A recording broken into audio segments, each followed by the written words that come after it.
at ating patnubay. Alalahanin natin mga kapatid, mga kaibigan, ang ating Panginoon ay ang ating gabay at ang patnubay.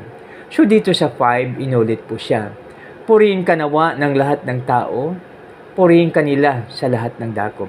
So dito mga kaibigan, dito sa paulit-ulit, ibig sabihin yan mahalaga. Kasi tingnan nyo ang mga nanay, no? So, siyempre lahat tayo ay merong nanay. So, yung ating nanay, no? So, kanya, halimbawa nag-aaral tayo, anak, halos araw-araw, no? Nak, mag-aral kang mabuti, nak, ingat ka.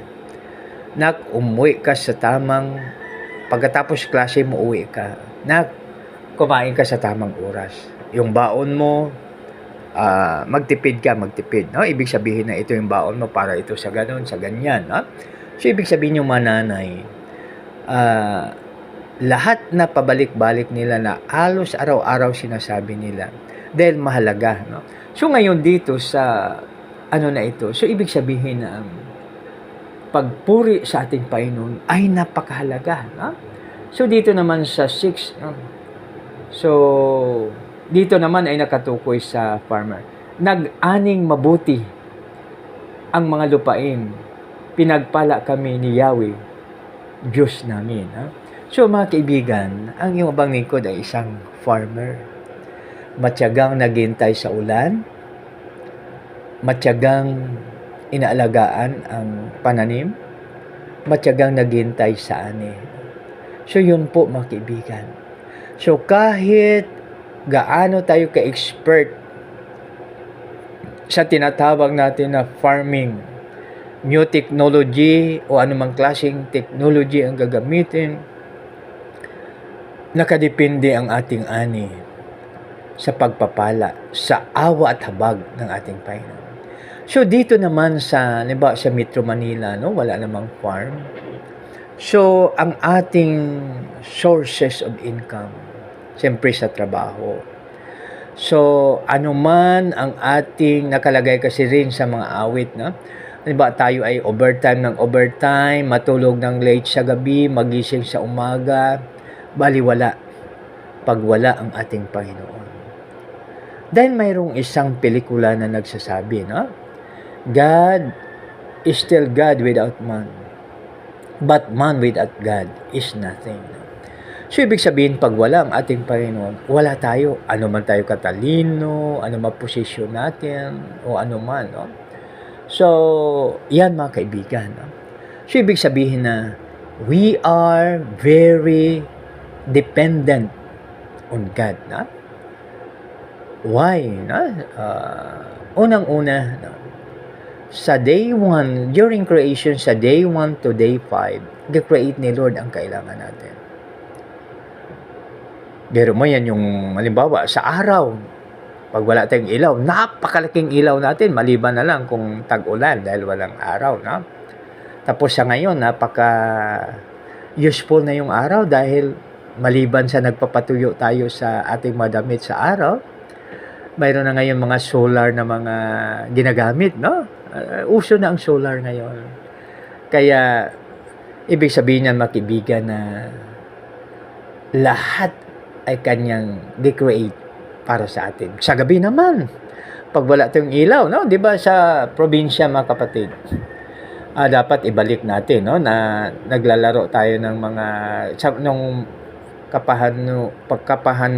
kapanahunan ng iyong abang lingkod ay naglalaro kami ng tumba patis pag maliwanag ang buwan. Tapos yung no, yung tawag niyan ay takbuhan yung parang ano ba tawag yan, yung binabasa ng tubig. Ewan ko kung ano na yung pangalan, no? May mga tumbang priso at kung ano-ano pa, no? Mga laro ng lahing Pilipino, no? So yan, no? 'Di ba sa gabi yan, sa buwan. Tapos yung no? Yung ano ga ito, yung hangin, yung oxygen, no? 'Di ba? O 'di ba itong halaman, makibigan, ang kanilang binubuga ay oxygen, no? Kaya sabi ng aking lola, sabi niya, mga apo, ha, pag pagod na pagod kayo, yumakap kayo sa kahoy. Tapos nagbiro pa yung aking lola, si Lola Carmen, sabi niya, pag halimbawa, Pag kayo ay magpasabog, pumunta kayo doon sa may kwan, sa may mga bulaklak para magpasalamat sila sa inyo. So, yan. No? So, tama naman si Lola kasi yung hinihinga nila ay carbon dioxide. So, kaya mga kaibigan, no? Tapos, mayroon akong naalaala po na pag halimbawa pumunta ka sa mga highway, nakikita mo halimbawa mayroong ano ba ito, mayroong tinatawag na kahoy. Sa kalsada, ang kanilang no? Doon sila sa kalsada dahil, ang explanation daw yan, doon sila nakabaling o kaya doon sila yung kanilang sanga ay pumupunta doon sa kalsada. Dahil sila ay palaging nagihigop ng carbon dioxide, no? So, yun po ang explanation, no? Kasi nagtanong siya sana bakit, no?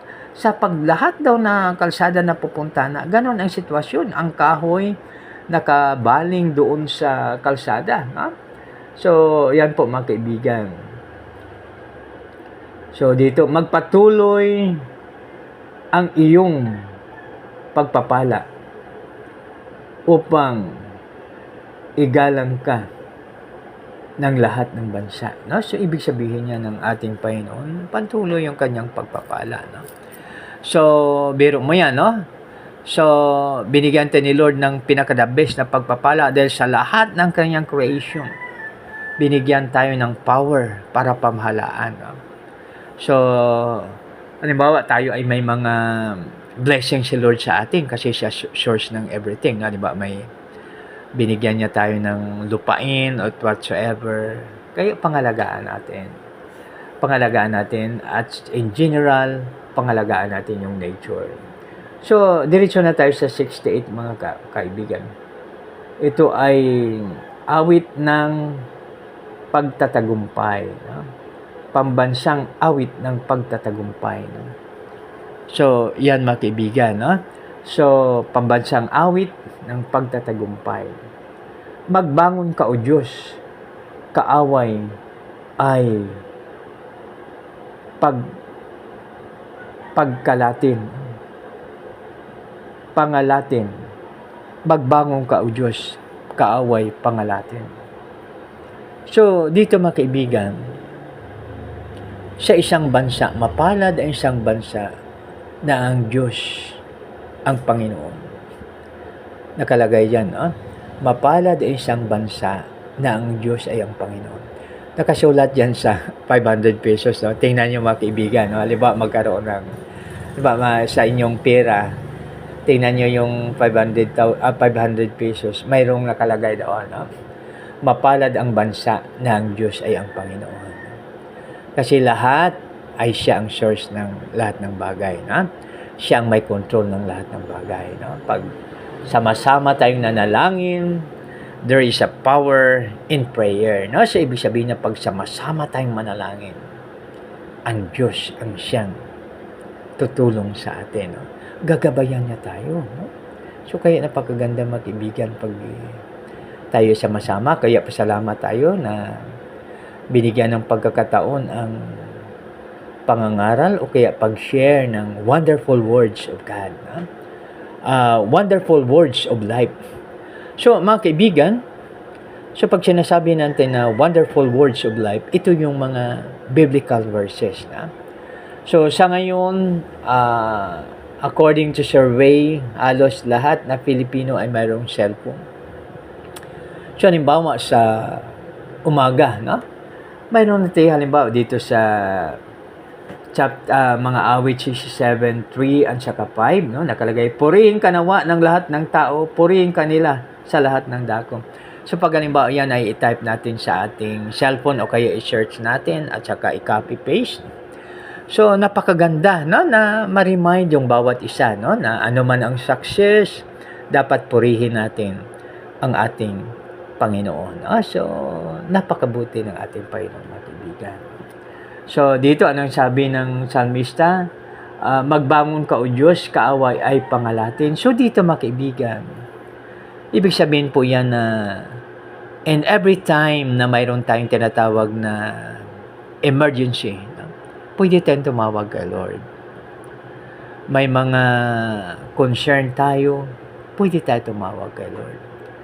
Kasi siya ay, ibig sabihin na, anuman ang panahon, anuman ang kalamidad, wala siyang limitation. Dahil, to God, nothing is impossible. Pag kay Lord, walang imposible. Siyang ating Jehovah Rapha. Pag tayo may sakit, awitin natin yung, You are the God that healeth thee. No? Na nakalagay po sa Exodus 15:26. Tapos sa mga awit 107 verse 20. No? So dito sa Exodus 15:26, He is the God that healeth thee. Siya ang Diyos na nagpapagaling sa atin.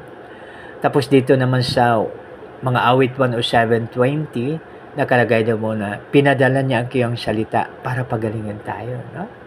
So, marinig natin na purihin siya ng lahat ng tao, purihin nawa siya sa lahat ng dako. So, pag marinig po natin yan, so yung ating puso ay masiyahan at magiging maayos yung atin. Dahil pag masaya ang ating puso, good health ay para sa ating lahat. No? So, di ba mga kaibigan, no? Yan ang pinaka-the best na ating anuhin siya. No? So, dito, kaaway ay pangalatin. At ang mga, yan dito mga kaibigan, ha? Ang mga namumunghi, tumakas sa kanyang